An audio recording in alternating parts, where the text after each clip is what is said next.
24 ঘন্টার উদ্যোগ। হাসপাতালে ভর্তি হলো ছোট্ট অনন্যা। বাঁকুড়ার বিষ্ণুপুরের বাসিন্দা, ফুসফুসে ভয়াবহ টিউমার। তাকে বাঁচাতে 21শে ফেব্রুয়ারি কলকাতায় ছুটে আসেন বাবা মা, কিন্তু অধিকাংশ হাসপাতালই ঠাঁই মেলেনি। মোটা খরচের ফিরিস্তি দেয় এক বেসরকারি হাসপাতাল। অনন্যার বাবা মা ফিরেই যাচ্ছিলেন, 24 ঘন্টার খবর পৌঁছানোর পর পরিস্থিতি বদলায়।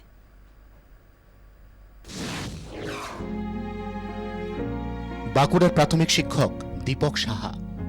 2 বছরের মেয়ে অনন্যার ফুসফুসের টিউমার, দ্রুত চিকিৎসার প্রয়োজন। 21শে ফেব্রুয়ারি তাই ছুটে এলেন কলকাতায়। বেড নেই এই অজুহাতে ফিরিয়ে দিল অধিকাংশ হাসপাতাল। টিকিট করলাম, টিকিট করে একবার বলছেন ওই বিল্ডিং এ যাও, একবার বলছেন এই বিল্ডিং এ যাও, এসব করে ঘোরাঘুরি করছে। বাচ্চার অবস্থা কিন্তু খুব খারাপ হতে থাকছে। অবশেষে ঠাঁই হলো বেসরকারি হাসপাতালে। দ্রুত অপারেশন নিদান দিলেন চিকিৎসকরা। দুটো ফেজ মিলে যা দেখা যাচ্ছে তাতে করে 7.5 থেকে 8 লাখ টাকা বললেন। যদি ওটা ক্যান্সার ফর্ম করে তাহলে সেক্ষেত্রে আপনার আরও 1 থেকে 1.5 লাখ টাকা লাগবে। দিয়ে হিসাব করে দেখলাম ওনারাই যখন বলছেন 9 থেকে 10 লাখ, সেটা আমরা অনুমান করছি ওটা প্রায় 12 লাখ টাকা হতে পারে। এদিকে বেসরকারি হাসপাতালে জমছে বিলের পাহাড়। এখন এই কাল থেকে 21 তারিখ থেকে আজকে পর্যন্ত এই বিলিং সেকশনে গেলাম, দেখলাম 1,03,000 টাকা বিল অলরেডি হয়ে গেছে। তাহলে আমরা কি করে এত টাকা জোগাড় করবো কোথা থেকে? আমাদের নিজেদেরকেও তো বেঁচে থাকতে হবে। আমার আরো একটি ছেলে আছে। উপায় না থাকায় শিশুকে ফিরিয়ে নিয়ে যাওয়ার সিদ্ধান্তই নেন বাবা ও মা। তবে 24 ঘন্টার খবরের পর পরিস্থিতির বদল হয়।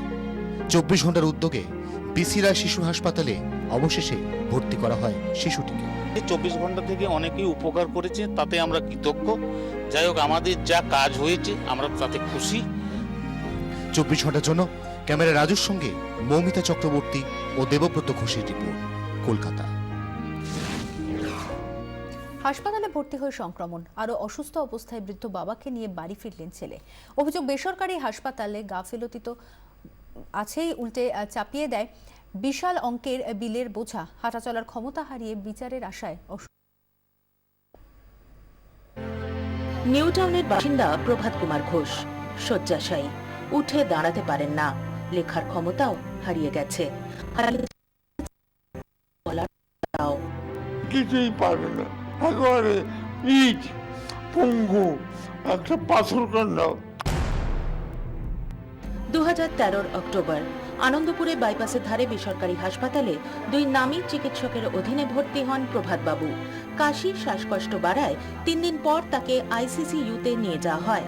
দিন 10 পর জানা যায় অ্যাসিনেটোব্যাক্টার বৌমনি নামক ব্যাকটেরিয়া সংক্রমণের শিকার হয়েছেন প্রভাত বাবু। চিকিৎসকদের মতে হাসপাতালে আইসিসিইউ এর মতো জায়গা জীবাণুমুক্ত না হলে এই ব্যাকটেরিয়া শরীরে থাবা বসায়। এটা হচ্ছে অপহরণ করলে যেরকম মুক্তিপণ দিতে হয় না, এটা পেশেন্টকে এরকম বন্দি করে মুক্তিপণ করে ছিবড়ে করে দিয়ে একটা মানুষকে আমি সুস্থ অবস্থায় নিয়ে গেলাম, সে হেঁটে তাকে একদম ফসিল করে জীবন্ত মমি করে ছেড়ে দিয়েছে। তার উপর বাবাকে নিয়ে বেরোনোর সময় প্রভাত বাবুর ছেলের হাতে ধরানো হয় 7.5 লক্ষ টাকার বিল। আইসিসিইউ এর বেড ভাড়া গুনতে হয় দিনে 7,500 টাকা। এইচডিইউ এর বেড ভাড়া দিনে 6,500 টাকা।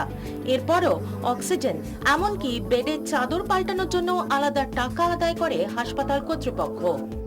পেশেন্টের আবার কি বিছানা পাল্টানোর জন্য কত টাকা চার্জ? না 1,000 টাকা চার্জ। বাইপ্যাফ, তার আবার আলাদা কস্ট। 2 খেপে আমার কাছে 40-80 হাজার টাকা নেওয়া হয়ে গেল। নামী বেসরকারি হাসপাতালে ভর্তি হয়ে সুস্থ হওয়া দূরে থাক, আরো অসুস্থ হয়ে বাড়ি ফিরেছেন প্রভাত বাবু। হাঁটা চলার ক্ষমতা চলে গেছে, বহু টাকা জীবন সামনে পৌঁছে এখন বিচার চাইছেন বৃদ্ধ। মানবাধিকার কমিশন থেকে একটা চিঠি পাঠিয়ে হয়েছিল 2014 সালে, যে যাতে এদের বিরুদ্ধে ব্যবস্থা নেওয়া হয়। কিন্তু আজও পর্যন্ত আমরা স্টেট মেডিকেল কাউন্সিল থেকে আমাদের সাথে কেউ যোগাযোগ করেনি, বা হসপিটাল কর্তৃপক্ষ কোনোভাবে এই ঘটনার দায়ভার স্বীকার করে। ক্যামেরায় বাপন সাহের সঙ্গে সন্দীপ সরকারের রিপোর্ট, 24 ঘন্টা।